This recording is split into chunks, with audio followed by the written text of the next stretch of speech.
Notes की series में वही अपना कंटिन्यू करते हैं। तो मैक्स वेबर को हमने पढ़ा था। मैक्स वेबर का क्रिटिसिज्म आज हम पढ़ने जा रहे हैं। ठीक है, ओके। सो सबसे पहले उन्होंने बताया है, एक और चीज़ उन्होंने बताई है मैक्स वेबर ने, कि क्यों हमारा जो है ब्यूरोक्रेसी का जन्म कैसे हुआ, बर्थ ऑफ द ब्यूरोक्रेसी के बारे में बताया है। एंड दूसरा हम उनका क्रिटिसिज्म पढ़ेंगे। सबसे पहले बात करते हैं reasons of Inception of bureaucracy. Inception का मतलब होता है बर्थ ही, इस वर्ड को लिख लेना, ठीक है। Inception of bureaucracy. तो कहते हैं प्रोटेस्टेंट क्रिश्चियंस, बेसिकली क्रिश्चियंस दो टाइप के होते हैं, कैथोलिक एंड प्रोटेस्टेंट। कैथोलिक होते हैं जो ज़्यादा रिजिड होते हैं, थ्योरोक्रेटिक होते हैं, गॉड में बिलीव करते हैं, वो कहते हैं कि कम काम करो, कम पैसा इकट्ठा करो। वहीं पे प्रोटेस्टेंट होते हैं जो बोलते हैं कि वेल्थ जनरेट करो, लिबरल बनो, कैपिटलिज्म लाओ, मतलब पैसे पे ज़्यादा प्रायोरिटी देते हैं गॉड के ऊपर, ठीक है। तो ये प्रोटेस्टेंट एथिक्स की, प्रोटेस्टेंट क्रिश्चियंस की वजह से जो है ब्यूरोक्रेसी आई। प्रोटेस्टेंट्स मोर इनटू बिजनेस थे, सो उनको स्टेबिलिटी चाहिए, और स्टेबिलिटी कैसे आएगी? ब्यूरोक्रेसी। और उसी से क्या आएगी? अवॉइड कर पाएंगे हम लॉलेसनेस। मतलब क्या है, अगर ब्यूरोक्रेसी रहेगी तो लॉ चीज़ें सही तरीके से चलेंगी, ठीक है।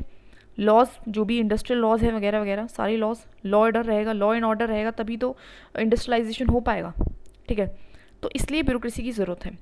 मनी इकॉनमी आई, मनी इकॉनमी आई तो गवर्नमेंट ने टैक्सेस लेने शुरू करे, और टैक्सेस आई तो उसी से सैलरी जाती है ब्यूरोक्रेट्स की, तो वो अपना काम करना शुरू कर दिया उन्होंने। मतलब एक तरीके से पैसा है, पैसे से ही ब्यूरोक्रेसी आई है, क्योंकि चल तो ब्यूरोक्रेसी पैसे से ही रही है। तीसरा है ट्रांसपोर्टेशन इंडस्ट्रियलाइजेशन आया, वैसे में ही मैंने बोला उनकी एक डिमांड उठी, उससे चीज़ें जो है आसान भी हुई, साथ में कॉम्प्लेक्स भी हुई, ठीक है। और उसको मैनेज करने के लिए किसकी ज़रूरत पड़ी? ब्यूरोक्रेसी की ज़रूरत पड़ी। कैपिटलिज्म आया, एक ही बात है। प्रॉब्लम इन सोसाइटी, प्लस में अब सोसाइटी जो है उसमें अलग अलग, जब सोसाइटी बड़ी, डेवलप हुई, ग्रो हुई, तो पॉपुलेशन बढ़ी, तो उसमें क्या हुआ? अर्बनाइजेशन हो तो कॉम्प्लेक्सिटीज़ बढ़ी, तो उस कॉम्प्लेक्सिटीज़ के लिए ब्यूरोक्रेसी का जन्म हुआ। तो ये सारे कुछ रीजंस हैं, ठीक है। प्रोटेस्टेंट एथिक्स, मनी इकोनॉमी, इन याद रखना इन कीवर्ड्स को, कैपिटलिज्म है ना, कॉम्प्लेक्स सोसाइटी, इंडस्ट्रियलाइजेशन, ये सारे इसके कीवर्ड्स हैं मेन, ठीक है। इनको लिख लेना।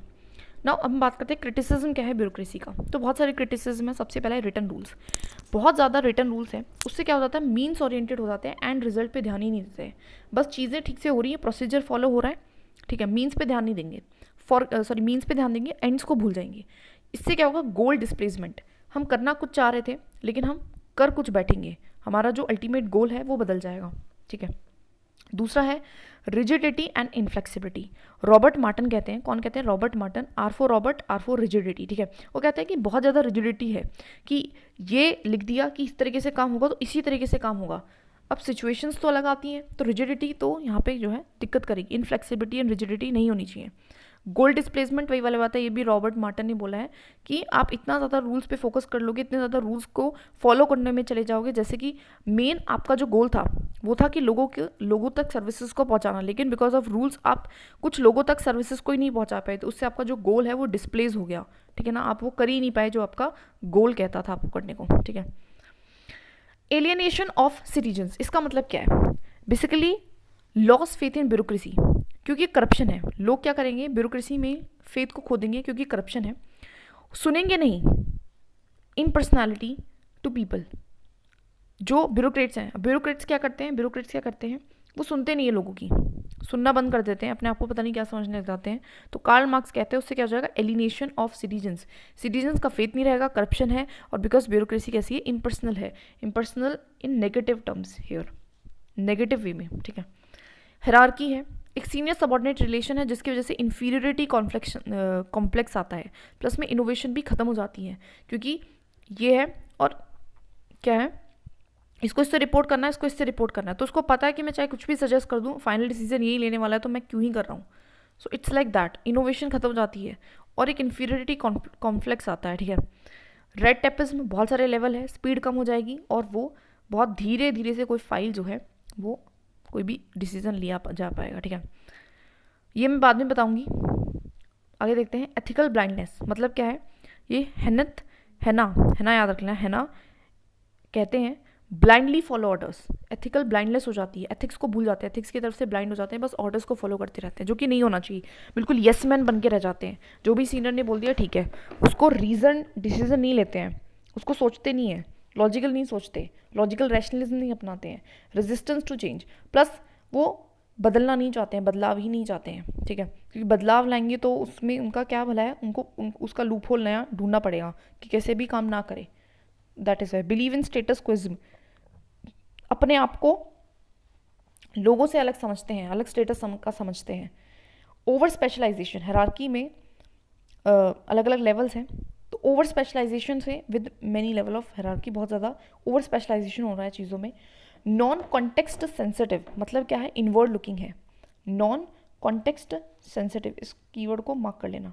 इसका मतलब क्या है कि ये नहीं देखता है कि आउटवर्ड का नहीं देखेगा क्या चल रहा है, वो सिर्फ अपने ही अंदर चीज़ों को देखता रहेगा। सोसाइटीज़ को, इन्वायरमेंट से उसको कुछ लेना देना नहीं है। लैक ऑफ सिटीजन ओरिएंटेशन है, सिटीजन को क्या करता है, सिटीजन की तरफ नहीं सोचता मुड़ के, रूल्स की तरफ ही देखता है। आइवरी टावर अप्रोच है, एलिटिस्ट अप्रोच है, एलिटिज्म है, मतलब क्या है कि अपने आप को एलाइट समझना, एलाइट क्लास का समझना, ठीक है, कंसर्न नहीं है लोगों के बारे में, इसको कहते हैं ब्यूरोक्रेटिक एलिटिज्म, ठीक है। परफॉर्मेंस ओरिएंटेशन नहीं है, ठीक है, कि परफॉर्मेंस पे ध्यान नहीं दिया जाता है, ठीक है। Poor fit with digital governance है, ठीक है, डिजिटल गवर्नेंस के साथ इतनी ज़्यादा नहीं होती है ये फिट अच्छे से, ठीक है।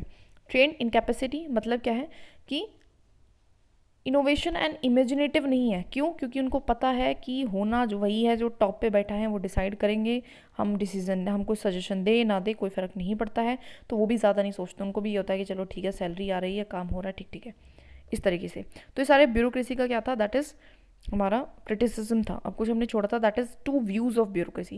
देखो ब्यूरोक्रेसी के बारे में 2 व्यू हैं, ठीक है।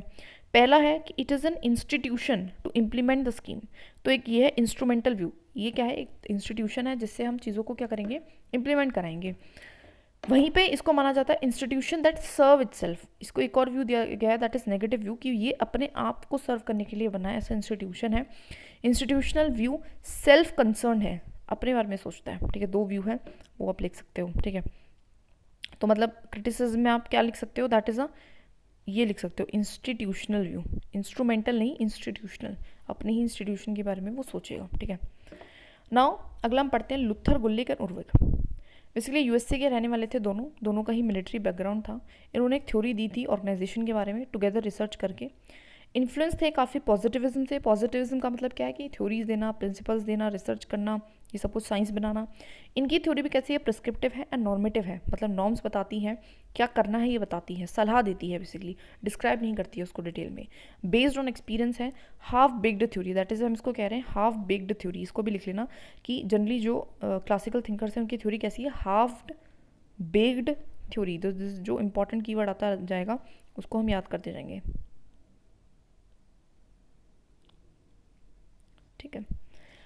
थ्योरी में उन्होंने क्या दिया है, बेसिकली उन्होंने सबसे पहले पोस्टकॉप के प्रिंसिपल्स दिए हैं, उसके बाद उन्होंने लाइन एंड स्टाफ एजेंसीज के बारे में बताया, उन्होंने उसके बाद span of control, then basis of departmentalisation क्या होती है, देन फील्ड हेडक्वार्टर के रिलेशनशिप के बारे में बताया, प्लस में यूनिटी ऑफ कमांड भी बताया है अलग से, वो देख लेंगे। सबसे पहले लेट्स टॉक अबाउट द, ठीक है। तो पोस्टकॉप में 7 प्रिंसिपल्स है। P for planning, O for organising, S for staffing, D for directing, CO coordinating and then reporting and then budgeting. तो वो कहता है प्लानिंग मतलब वही अपना वे ढूंढो, देन पाथ ढूंढो अपने गोल को अचीव करने के लिए। O for organising, man material money, उनको सबको इकट्ठा करो। स्टाफिंग मीन्स क्वालिफाइड मैन को आपको रखना है। डायरेक्टिंग मतलब उनको डायरेक्शन देना। कोऑर्डिनेटिंग मतलब जो एफर्ट्स हैं उनको उनमें कॉपरेशन लाना, कोऑर्डिनेशन लाना, right. Reporting means informing about the task. Reporting का मतलब क्या था, इन्फॉर्म करना, कि एक सबॉर्डिनेट अपने सुपीरियर को बताएगा कि वो टास्क हुआ है, कितना हुआ है, सब कुछ। एंड बजटिंग का मतलब है एक्सपेंडिचर एंड रिसिप्ट के बारे में हम बात करते हैं। तो ये बेसिकली उन्होंने प्रिंसिपल्स बताया। उसके बाद उन्होंने बताया that is a line and staff agency. वो कहते हैं जैसे कि जो भी मेन डिपार्टमेंट है कोई मिनिस्ट्री गवर्नमेंट का, वो लाइन एजेंसी है ना, और जो हेल्प कर रही है उन मिनिस्ट्रीज़ को, जो सपोर्ट प्रोवाइड कर रही है, एक सेकेंडरी फंक्शन काम कर रही है, वो है जैसे कि हमारा पब्लिकेशन डिवीजन है, कैबिनेट सेक्रेटेरिएट है, वो स्टाफ एजेंसी की कैटेगरी में आता है। ये भी 2 टाइप की होती हैं। अगर अटैच है सिर्फ वन ही ऑर्गेनाइजेशन से, मेन ऑर्गेनाइजेशन से, तो उसको स्टाफ एजेंसी कह देते हैं। और अगर providing support to multiple organisation दे रही है तो उसको ऑक्सिलरी एजेंसी कह देते हैं, जैसे कि नीति आयोग है, ठीक है। तो थोड़ा बहुत ध्यान रख लेना, ठीक है। ये जो होती है लाइन एजेंसी, ये किसी पर डिपेंड नहीं, इनका खुद का एक काम है, मेन काम ये कर रही है, main work they are doing the primary function कर रही है, राइट। इनको सपोर्ट करने के लिए जो है that is a staff agency है, बेसिक चीज़ थी और ज़्यादा कुछ नहीं है।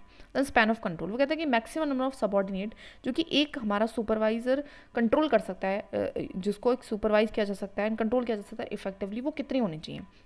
उनके लिए फॉर्मूला देगा, तो वो बोलते हैं कि जब भी एक बंदा जो है, एक जैसे कि एक पर्सन 2 को अभी तक कर रहा था, अगर तीसरा बंदा आ जाता है तो उससे क्या क्या इम्पैक्ट पड़ता है, तो डायरेक्ट होता है, इससे सबॉर्डिनेट का सुपीरियर का रिलेशन बढ़ेगा, क्रॉस बढ़ेगा, इनका आपस में बढ़ेगा, एंड देन उसके बाद ग्रुप का बढ़ेगा, पूरे इस ग्रुप का बढ़ेगा, तो तिगना उसका इफेक्ट होता है, मतलब ये कहना चाहते हैं। So have less number of subordinate to control, तो दैट इज़ वाई वो कहता है कि कम नंबर ऑफ जो होने चाहिए सबॉर्डिनेट होने चाहिए जिनको आप कंट्रोल कर सको। लेकिन आज के टाइम पर आप देखोगे तो टेक्नोलॉजी बढ़ गई है, तो इससे बिगर स्पैन ऑफ कंट्रोल हो चुका है, because of the CCTV cameras, because of the बहुत सारी चीज़ें टेक्नोलॉजी की वजह से क्या कर सकते हैं, बायोमेट्रिक्स वगैरह आप कंट्रोल कर सकते हो, आप सुपरवाइज इजीली कर सकते हो, ठीक है। यूनिटी ऑफ कमांड क्या है, फंक्शनल फोमैनशिप को ये रिजेक्ट करते हैं, वो बोलते हैं यूनिटी ऑफ कमांड होनी चाहिए, एक बॉस एक ही डायरेक्शन दे एक टाइम पे, वरना कन्फ्यूजन होगा, कॉन्फ्लिक्ट होगा, same cheese. Relationship headquarters and field agency, उन्होंने बताया कि क्या रिलेशनशिप होना चाहिए हेडक्वार्टर्स एंड फील्ड एजेंसीज में। हेडक्वार्टर्स जनरली ये होता है, फील्ड एजेंसीज ये होती हैं, एंड रीजनल जो ऑफिस होते हैं वो ये होते हैं, ठीक है। Regional office, headquarter and field agency, ठीक है, ऐसे याद रखना है इनको। इनके 3 टाइप के रिलेशंस हैं, all fingers, short arm, long fingers, long arm, short fingers. देख लेते हैं। ऑल फिंगर्स का मतलब क्या है कि वहाँ पे हेडक्वार्टर होगा, ठीक है, एंड हमारा हेडक्वार्टर होगा एंड वहाँ पे सीधा फील्ड एजेंसी होगी, इनका आपस में चल रहा है, कोई भी रीजनल ऑफिस नहीं है। एग्जाम्पल रॉ या फिर कहें तो इसरो, यहाँ पे डायरेक्ट कंट्रोल रहता है हेडक्वार्टर का on the field agency, no mid division, तो तभी उसने बोला ऑल फिंगर। ऑल फिंगर का मतलब क्या है, इस तरीके का डायग्राम बनेगा कि इस तरीके का, है ना, कि सारा फिंगर है, ठीक है, सारे फिंगर्स हैं यहाँ पे, ठीक है। Short arm, long finger, short arm का मतलब है कि हाथ छोटा हो जाएगा एंड लॉन्ग फिंगर्स हो जाएंगी। इसका मतलब क्या है कि हेडक्वार्टर के पास रहेगा regional office and field agency नीचे रहेंगी, ठीक है, बेसिक चीज़ है। एंड देन उसके बाद आता है हमारा that is long arm, arm तो लंबा है, आर्म मतलब ये ऊपर वाला, एंड शॉर्ट फिंगर्स हैं, लॉन्ग आर्म शॉर्ट फिंगर्स। इसमें जो हमारा रीजनल ऑफिस है वो फील्ड एजेंसीज के पास रहेगा। एग्जाम्पल पुलिस एंड सैनिटेशन में आपको ऐसा देखने को मिलता है। टेक्नोलॉजी से क्या ये वर्क करेगा, क्या टेक्नोलॉजी वर्क कर पाएगी, नो, टेक्नोलॉजी के चलते, लेकिन अब ऐसा नहीं है, क्यों, क्योंकि अब व्हाट्सएप ग्रुप बन जाते हैं तभी की तभी। सो अब क्या होने लगा है, इंसेंट फ्लो ऑफ इन्फॉर्मेशन, अनस्टॉपेबल, बहुत ज़्यादा जो इन्फॉर्मेशन है, कम्युनिकेशन है, वो खैर बहुत ईजी हो गया आज के टाइम पे, बट खैर ये रिलेशंस बता रखे हैं, ठीक है। अब तो खैर टेक्नोलॉजी की वजह से चीज़ें ईजी हो गई हैं एंड ज़्यादा हम दैट इज़ इस एजेंसी से हम ज़्यादा, मतलब ऐसी हायरार्की से अब हम ज़्यादा थोड़ा सा ऐसी की तरफ जा रहे हैं, ठीक है, because of technology. Basis of departmentalisation क्या है किसी ऑर्गेनाइजेशन में, तो उन्होंने बताया कि चार बेसिस पे हम बेसिकली क्या करते हैं, डिपार्टमेंट बांटते हैं किसी भी ऑर्गेनाइजेशन में। जैसे कि सबसे पहला प्रोसेस है, अलग अलग प्रोसेस हो रहे हैं, है ना, टेक्निकल बेसिस पे हम कर सकते हैं। जैसे कि मिनिस्ट्री ऑफ इलेक्ट्रिसिटी है, उसने इलेक्ट्रिसिटी को लेना, बेचना, कैसे लेना, अलग अलग टाइप की, हाइड्रो अलग, है ना, इस तरीके से न्यूक्लियर अलग, थर्मल अलग, इस तरीके से डिपार्टमेंट होंगे। पर्पस का मतलब है कि उस मिनिस्ट्री का पर्पस अलग है। जैसे कि मिनिस्ट्री ऑफ होम अफेयर्स, इसका मेन, जैसे उसके नीचे होगा नॉर्थ ईस्ट के अलग है ना, दैट इज़ पाकिस्तान के साथ जो बॉर्डर स्टेट है उनके लिए अलग है, तो अलग अलग डिपार्टमेंट्स, है ना, पर्पस है उनका।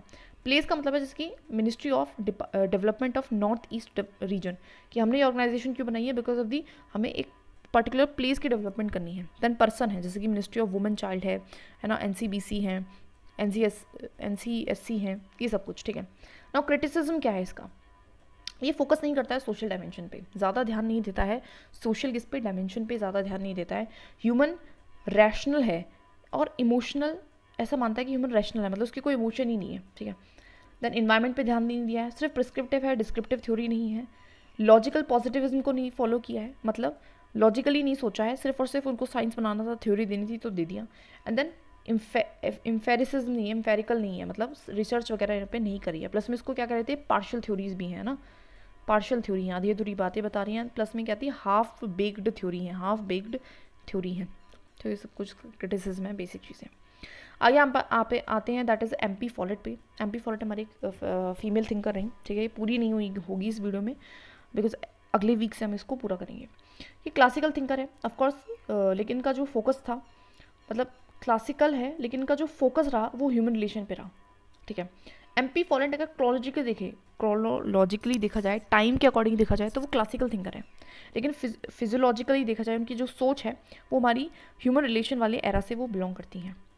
इन्होंने काफ़ी NGOs वगैरह के साथ वर्क किया। इनका जो नेचर था वो था दैट इज़ कंपेशनेट होना, एम्पैथी एंड केयर रखने वाली महिला थी। और इनका जो इनकी थ्योरी है उन पर इनका इम्पैक्ट भी दिखता है उनके खुद के ही नेचर का। इन्होंने काफ़ी बुक्स लिखी हैं, new state, creative experience, dynamic administration करके अलग अलग इन्होंने बुक्स भी लिखी हैं। ठीक है, इनको थोड़ा बहुत ध्यान रख लेना है, new state, creative experience, dynamic administration. ठीक है, तो very important, dynamic administration, creative experience लिख लेना इसको। बहुत सारे एरियाज़ पे उन्होंने अपनी थ्योरी दी है। कॉन्फ्लिक्ट है, ऑर्डर है, अथॉरिटी है, रिस्पॉन्सिबिलिटी है, लीडरशिप है, कंट्रोल है, डेमोक्रेसी है, पावर है, प्लानिंग एंड कोऑर्डिनेशन है। अभी हम बेसिकली पहले 4 की बात करेंगे इस वाली वीडियो में। ठीक है, सबसे पहले बात करते हैं कॉन्फ्लिक्ट की। तो उसमें हस्बैंड एंड वाइफ का उन्होंने एग्जाम्पल लिया है। वो कहते हैं कि वो इनएविटेबल है एंड अनअवॉइडेबल है, मतलब होगा ही होगा, ऐसी चीज़ है। लेकिन वो बोलते हैं should be use for the enrichment. वो कहते हैं कि आप इससे क्या कर सकते हो, इनरिचमेंट कर सकते हो। मतलब एक तरीके से वो क्या कर रही हैं, वो कॉन्फ्लिक्ट को एक पॉजिटिव पर्सपेक्टिव से देख रही हैं। उनका जो नज़रिया है कॉन्फ्लिक्ट को देखने का वो एक पॉजिटिव है। उन्होंने बताया कि किस तरीके से आप सॉल्व कर सकते हो कॉन्फ्लिक्ट को। सबसे पहले वो बताते हैं कि डोमिनेशन के थ्रू हो सकता है, मतलब addressing, not addressing value of both parties, किसी की भी नहीं सुनना। एक पार्टी दूसरे पे हावी हो जाएगा एंड दैट्स इट, लेकिन उससे कॉन्फ्लिक्ट दोबारा से रीमर्ज हो जाएगा। कॉम्प्रोमाइज़, मतलब हाफ रिजॉल्व हो जाएगा कॉन्फ्लिक्ट। ठीक है, मतलब दोनों का थोड़ा थोड़ा कॉन्फ्लिक्ट रिजॉल्व हो गया, थोड़ी थोड़ी उनकी values of both parties partially address हो गई है, पूरी तरीके से नहीं हुई। तो यहाँ पे भी कॉन्फ्लिक्ट क्या हो जाएगा, रीमर्ज हो जाएगा। Then 3 comes as a integration. वो कहते हैं वैल्यू यहाँ पे दोनों पार्टीज़ की फुल्ली एड्रेस हो जाएगी, कॉन्फ्लिक्ट हमेशा के लिए रिजॉल्व हो जाएगा और ये बेस्ट अप्रोच है, ऐसा उन्होंने बताया। अब इंटीग्रेशन करनी कैसे है, उसका एक बेस्ट टेक्निक है, लेकिन करनी कैसे है उसका एक प्रोसीजर भी उन्होंने बताया। सबसे पहले वो बोलते हैं कि बोथ पार्टीज सिट टुगेदर, आप आमने सामने बैठे एक टेबल पे। उसके बाद वो ब्रिंग आउट करें क्या डिफरेंसेस हैं, कि वो एक दूसरे से खफा हैं तो क्यों खफा हैं बताएं। उसके बाद वो ब्रेक करें रियल इशू को इनटू इट्स कॉन्स्टिट्यूएंट पार्ट। बहुत सारे इश्यूज होते हैं, उसमें से एक होता है मेन इशू। उस मेन इशू को मतलब उसको पहले तोड़ें एंड उस मेन इशू को उसके बाद रियल इशू को एड्रेस करें, सोल्यूशन निकालें। और उसके बाद बी रेडी टू रेसिप्रोकेट। इसका मतलब क्या होता है, दैट इज़ अब इस जब सोल्यूशन निकालेंगे तो उस पर भी 4 सवाल खड़े होंगे, तो उसको भी सॉल्व करने के लिए आपको तैयार रहना पड़ेगा। तो ये पूरा प्रोसीजर बताया, लेकिन वो बोलते हैं बहुत ज़्यादा डिफिकल्ट है, ईजी नहीं है। उसका उन्होंने रीज़न बताया, क्योंकि पीपल के पास टेंडेंसी है वो डोमिनेट करना चाहते हैं, एक पर्सन दूसरे पे डोमिनेट करना चाहता है। पीपल जनरली थ्योराइज करते हैं, उसका मतलब क्या है कि पुरानी बातों को लेके बैठ जाते हैं, गलत सोचते हैं, गलत विचार रखते हैं, है ना, एक दूसरे के प्रति। एंड दूसरा है कि इंटीग्रेशन के लिए आपको चाहिए हाई लेवल ऑफ इंटेलिजेंस, जो कि आजकल कॉमनली अवेलेबल नहीं है। एंड चौथा है दैट इसकी मैनेजर जनरली ट्रेन नहीं है इस चीज़ के लिए, उनको ट्रेनिंग नहीं दी जाती है। ठीक है, and then there is a use of symbols की बॉडी लैंग्वेज एंड वर्ड्स ऐसी करना, यूज़ कर देना कि सामने वाला जो आया भी था बात करने के लिए तो वो भाग जाए। ठीक है, तो ये सारे कुछ रीजंस उन्होंने बताया कि इसलिए इंटीग्रेशन नहीं हो सकता है, नहीं हो पाता है। ठीक है, उसके बाद उन्होंने ऑर्डर पे बोला है कि 2 एंड्स होते हैं ऑर्डर को देने के, जो कि काफ़ी एक्सट्रीम है। पहला है गिविंग टू मेनी ऑर्डर्स, दूसरा है नॉट गिविंग एनी ऑर्डर, कि ऑर्डर दो ही मत या फिर बहुत ज़्यादा ऑर्डर दो। वो कहता है कि दोनों को अवॉइड करो, मत करो, ऐसा मत करो। गिव ऑर्डर्स लेकिन बहुत ज़्यादा मत दो। ठीक है, और कैसे ऑर्डर देना उसका भी एक प्रोसीजर बताया। सबसे पहले वो बताती है conscious attitude, then responsible and then experiment and then result oriented attitude, that is CRER। कहते हैं ये प्रोसीजर अपनाओ। सबसे पहले कॉन्शियस, आपको पहले अवेयर होना पड़ेगा कि किसको कैसे ऑर्डर देना है, डिफरेंट पर्सन को किस तरीके से ऑर्डर देना चाहिए। मेरे सामने अगर कोई आ जाता है, वो पर्सन क्या मेरा लगता है, वो क्या है मेरे से अथॉरिटी में ज़्यादा है, कितना ज़्यादा है, उसके बेसिस पे फिर कम है, कितना कम है, इन सारी चीज़ों को दिमाग में सोचना कि कैसे मैं इसको ऑर्डर दूँ। रिस्पॉन्सिबल मीन्स इस चीज़ को, इस अवेयरनेस को प्रैक्टिस में पुट करके देखना। एंड देन उसके बाद एक्सपेरिमेंट, है ना, एक्सपेरिमेंट करना, अलग अलग तरीके से उसको ऑर्डर देना और एक्सपेरिमेंट करना, मतलब कि कौन सा एटीट्यूड, कौन सा ऑर्डर वो मेरा मान रहा है, कौन सा नहीं मान रहा है। जब मैंने इस तरीके से दिया तो उसने माना, इस तरीके से दिया तो उसने नहीं माना, इस चीज़ को देखना, एक्सपेरिमेंट करना। एंड देन रिजल्ट ओरिएंटेड, जब आप उस एक तरीके को निकलवा लो कि मैं इस तरीके से ऑर्डर दूंगा तो वो मान जाएंगे, तो उसके बाद आपको क्या करना है, फिर उसको आपको उसी तरीके से ऑर्डर देते जाना है, आपको रिजल्ट ओरिएंटेड एटीट्यूड, और फिर आपको क्या आता जाएगा, रिजल्ट आता जाएगा, आपके ऑर्डर मान लिया जाएगा। तो ये पूरा प्रोसीजर उन्होंने बताया। उसके बाद उन्होंने ये बात करी that is depersonalisation of orders, कि किसी पर्सनल होकर किसी को ऑर्डर नहीं देना है आपको।